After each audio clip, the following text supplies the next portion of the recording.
പഠിച്ച ഏതെങ്കിലും ഒരു കുട്ടി വന്നിട്ട് ഒരു വാക്ക് പറഞ്ഞെങ്കിൽ ഒന്ന് ഞാൻ കേൾക്കാൻ ശ്രമിക്കാം. പഠിച്ച ഏതെങ്കിലും ഒരു കുട്ടി വന്നിട്ട് ഒരു വാക്ക് പറഞ്ഞെങ്കിൽ ഒന്ന് ഞാൻ കേൾക്കാൻ ശ്രമിക്കാം. ആളെ കണ്ട അവന്റെ തലക്ക് ഭ്രാന്താണെന്ന് അറിയത്തില്ലേ? വിജയത്തിൽ പോകുന്നതിന് വേണ്ടി ഞങ്ങളെ സഹായിച്ച ഇടതുപക്ഷ ജനാധിപത്യ മുന്നണി ഗവൺമെന്റിന് എല്ലാവിധ ആശംസകളും.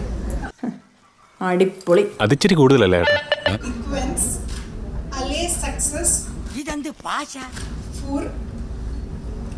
കമ്മ്യൂണിസ്റ്റ് പാർട്ടി ദൈവമേ മൂർഖനെയാണല്ലോ ചവിട്ടിയത്.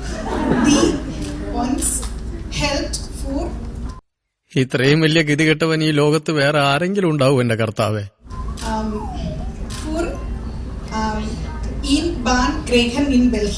ഇനി രക്ഷയില്ല. തിന്ന ബിരിയാണി പോലും ദഹിച്ചു.